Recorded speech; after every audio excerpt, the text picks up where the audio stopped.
Bonjour. Nouvelle petite vidéo aujourd'hui. Donc aujourd'hui on est vendredi. Pour vous expliquer un petit peu le souci que j'avais auparavant. Donc en fait ce qui se passe c'est que mon WKS il bypassait pas comme il est actuellement là. Là vous voyez il y a encore un peu de luminosité, donc là il recharge des batteries. Et comme on n'est pas arrivé au paramètre au-dessus de 54 volts, donc les batteries sont pas pleines, donc il bypass. Donc en fait, je remercie What You Need qui m'ont donné le réglage pour qu'il bypass sans appuyer sur le bouton. Là, il y a un bouton on-off.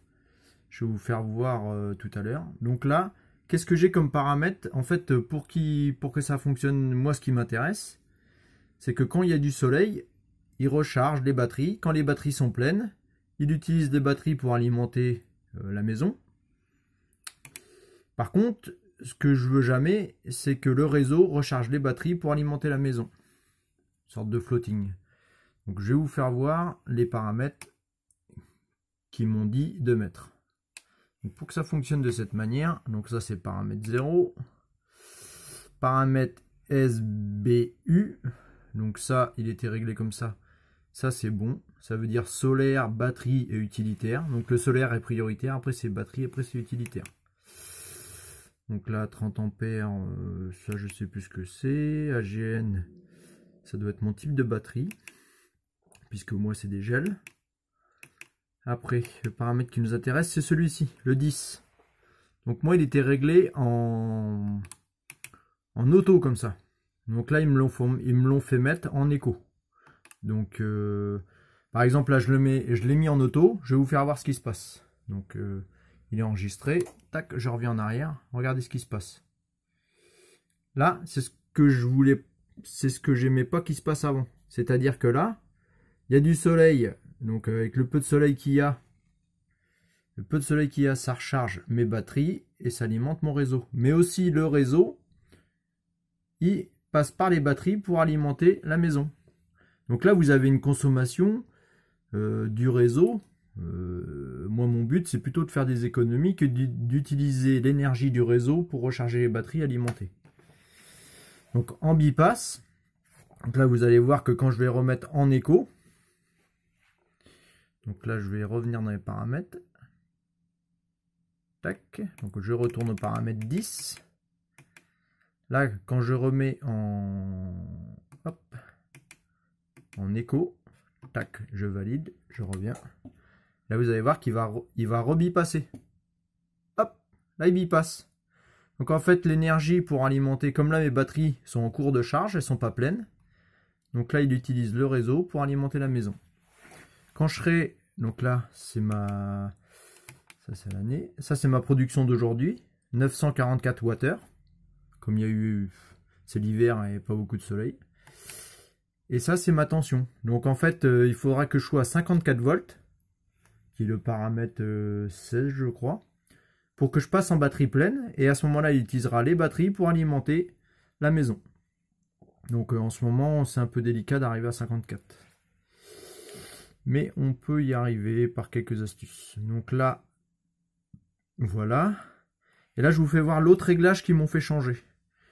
Donc là, je bypasse comme ça. Donc là, je vais retourner dans les paramètres. Tac.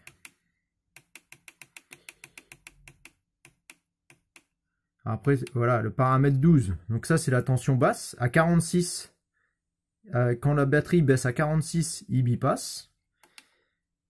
Et quand les batteries arrivent à 54, il réutilise les batteries pour alimenter la maison. Ça, c'est le paramètre haut et bas. Donc là, SLB UDC. Donc ça, c'est ce que j'avais déjà avant. Donc ça, c'est bon. Il faut regarder exactement ce que ça veut dire, mais ça doit être solaire. Je ne sais plus exactement. Ce paramètre là, il était bon. Et le paramètre qui m'ont fait changer aussi, c'est le paramètre 23. Paramètre 23, c'est ce qui sert à faire modifier le système de bypass en fait. Donc moi il était, je vais vous faire voir comment il était et ce que ça fait, en BIE. Donc là si je valide BIE, vous allez voir, là je vais revenir à mon écran. Donc il fait rien. Il fait rien. Par contre, moi en fait il bipassait quand j'appuyais sur ce bouton là. Et là, il fait plus rien. Le fait d'appuyer sur le bouton là, il fait plus rien. Il ne fait plus rien. Sauf qu'avant moi, j'arrivais à le faire bipasser quand il était là. Alors du coup, c'est le fait d'avoir changé le paramètre écho. En fait, le fait d'être en écho, c'est ça que ça change. Alors du coup, si je le remets en auto, vous allez voir, je vais remettre en auto, vous allez voir comment que ça fonctionnait avant. Ça permettait qu'en appuyant sur le bouton de le faire bipasser. Donc là, je vais le mettre paramètre 10 en auto. Hop, je valide. Je reviens en arrière. Et là, vous allez voir que là, il bipasse plus, vous voyez. Et là, si j'éteins le bouton là, tac, il rebipasse. Donc en fait, c'est un système manuel pour faire bipasser quand vous avez envie. Si quelqu'un veut travailler qu'en manuel. Mais ça, j'avais fait voir dans une vidéo précédente. Moi, ce qui m'intéresse, c'est que What You Need, ils m'ont trouvé ma solution pour que j'ai plus besoin de le bipasser manuellement. Voilà. Donc je le dis un peu pour éviter que peut-être d'autres se fassent piéger comme moi. Tout à l'heure, je vais faire une autre vidéo pour vous présenter mes résultats de novembre. Vous allez voir que c'est assez catastrophique du fait qu'il bipassait pas tout seul. Donc là, je vais rappuyer sur le bouton, je vais remettre... Donc ça, c'est ce que j'avais avant. Donc là, je vais remettre mes paramètres comme What You Need m'ont dit de mettre. Alors, je suis pas dans le bon sens. Le 10. Le 10, tac, en écho. Pof, je valide. Et le 23 en BY. Ah mince, qu'est-ce que je fais moi? C'est pas ça que je voulais faire. 23 en BYD. Alors, il faut regarder sur la notice. C'est ce qu'ils expliquent. C'est pour avoir un fonctionnement différent du bipass. Mais moi, j'avais pas... Comme au début, j'avais pas compris ça. What You Need, ils ont pris un peu le temps, mais ils ont réussi à m'expliquer et à me donner les bons paramètres. Donc, je les remercie. Je les remercie. Donc là, vous allez voir que là, hop, il rebipasse. Donc là, je suis bien.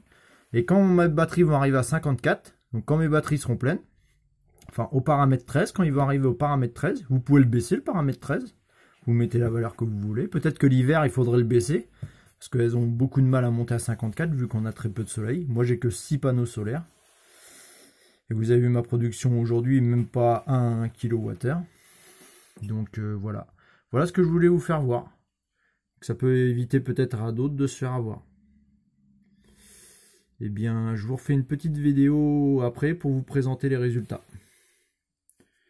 Tac, voilà.